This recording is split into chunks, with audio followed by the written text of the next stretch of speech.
was Jesus able to say this? இயேசு கிறிஸ்து எப்படியா இந்த காரியத்தை அவர் தைரியத்தோடு கூட சொன்னார்? How was Jesus able to say whatsoever I do that are pleasing the Father? அவரால் எப்படி விதமாய் சொல்ல முடிந்தது, நான் பிதாவுக்கு பிரியமானவைகளையே நான் எப்பொழுதும் செய்கிறேன் என்று சொல்லி? And if we also have to be like that, நாம் அப்படியே காணப்பட வேண்டும் if we என்றால், also have to have the testimony, நாமும் அப்படியான சாட்சியை உடையவர்களாய் இருக்க வேண்டும் என்றால், then in Colossians chapter 3 verse 23, and whatsoever ye do it heartily as to the Lord. எதை செய்தாலும் கர்த்தருக்கென்றே மனப்பூர்வமாய் செய்யுங்கள். It says whatever you do, நீங்க எதை செய்தாலும் do it heartily அதை கர்த்தருக்கென்று மனப்பூர்வமாய் செய்யுங்கள். as to the Lord.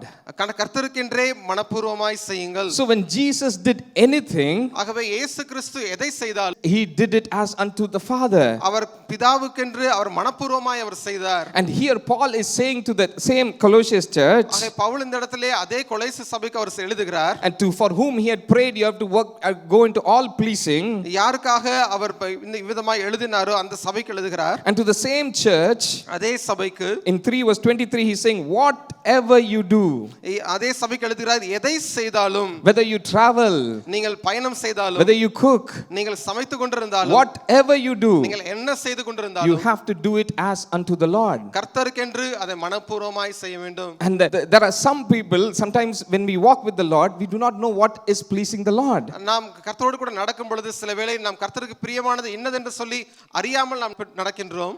That is a strange situation. If there is a couple who is married for 10 or 20 years, ஒரு திருமணமானதான தம்பதிகள் 10-20 வருஷமாக or இருக்கின்றவர்கள், even for a year, if you ask what does your spouse like to eat, அல்லது ஒரு வருடம் இருக்கிறதான கணவனோ அல்லது மனைவிக்கு பிரியமானது என்னதென்று சொல்லி கேட்டால், would they say, oh, I do not know what they like?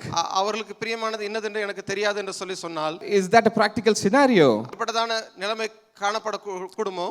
No, because they walk together. அவர்கள் ஒருமித்து So நடக்கின்றார்கள். when we walk with God, ஆகவே நாம் தேவனோடு கூட நடக்கும் பொழுது, and the time that we have spent with God, நாம் தேவனோடு கூட நேரம் செலவிட்டிருக்கும் பொழுது, the Holy Spirit through the word will speak to us what is pleasing the Father. பரிசுத்த ஆவியானவர் வார்த்தையின் மூலமாக அவர் தேவனுக்கு பிரியமானது என்னது என்பதை நமக்கு அவர் தெரியப்படுத்துகிறார். What you did this way, what you spoke is not pleasing the Father. செய்ததான இந்த காரியம், பேசினதான இந்த காரியம் அது தேவனுக்கு பிரியமல்லாதது என்று சொல்லி அவர் வெளிப்படுத்துகிறார். And the way you spent your time like this is not pleasing the Father. நீ நேரத்தை விதமாய் செலவு பண்ணினதான நேரம் அது தேவனுக்கு பிரியமில்லை என்று சொல்லி அவர் And God வெளிப்படுத்துகிறார். desires you so that you might please the Father. தேவன் அவருக்கு பிரியமாய் நடக்க வேண்டும் என்று சொல்லி அவர் விரும்புகிறார். And God the Father, பிதாவாகிய தேவன் who called us, நம்மை அழைத்ததான தேவன், he is looking at each one of us. அவர் நம் ஒவ்வொருவரையும் அவர் பார்த்து கொண்டிருக்கிறார். And the eyes of the Lord run to and fro தேவனுடைய கண்கள் அது பூமி எங்கும் அது உலாவிக் to கொண்டிருக்கிறது. show himself strong on behalf of him whose heart is perfect towards him. உத்தம இருதயத்தோடு கூட இருக்கிறவர்களுக்கு அவர் தம்முடைய வல்லமையை காண்பிக்கும்படிக்கு அவருடைய கண்கள் பூமி எங்கும் உலாவிக் So the கொண்டிருக்கிறது. first thing that we have to understand, ஆகவே முதலாவதாக நாம் புரிந்து கொள்ள வேண்டியதான காரியம், that we have to please God. தேவனை நாம் பிரியப்படுத்துகிறவர்களாக இருக்க வேண்டும். In what areas?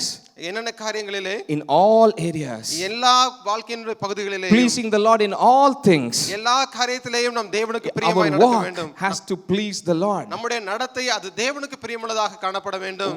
Paul had to pray for this. If Paul hadn't prayed, probably their walk was not pleasing the Lord. Pavul இந்த காரியத்திற்காக அவர் ஜெபித்திருக்கிறார். ஒருவேளை அவர் ஜெபிக்காதிருந்தால் அந்த கொலோசை சபை எப்படியா நடந்திருப்பார்கள் என்று நமக்கு தெரியாது. So the way we work in office, it could please the Lord or it could displease the Lord. ஆகவே நம்முடைய அலுவலகத்திலே நாம் இருக்கும் பொழுது அது தேவனுக்கு பிரியமாக நாம் நடக்கலாம் அல்லது தேவனுக்கு பிரியமில்லாமலும் நடக்கலாம். And God is observing us how we are doing things. தேவன் நாம் காரியங்களை எப்படியாய் செய்கிறோம் என்று சொல்லி அவர் கவனித்துக் கொண்டிருக்கிறார். And that's why in Colossians 3:23 it says, and whatsoever you do it heartily as to the Lord. ஆகவே தான் கொலோசியர் நிருபம் 3-ம் 24-ம் வசனத்திலே சொல்லும் பொழுது எதை செய்தாலும் கர்த்தருக்கென்றே மனப்பூர்வமாய் செய்யுங்கள் என்று சொல்லி And now when we do everything as unto the Lord, ஆகவே நாம் எப்பொழுது எல்லாவற்றையும் தேவனுக்கு பிரியமுண்டாக நாம் செய்கிறோமோ, and then we will be saying with Jesus, whatever I did, yes, I did it as unto the Lord, pleasing the Lord. ஆகவே இயேசு கிறிஸ்துவை போல நாமும் தைரியமாய் சொல்ல முடியும், நாம் செய்ததெல்லாம் நான் தேவனுக்கு பிரியமுண்டாக செய்தேன் என்று சொல்லி.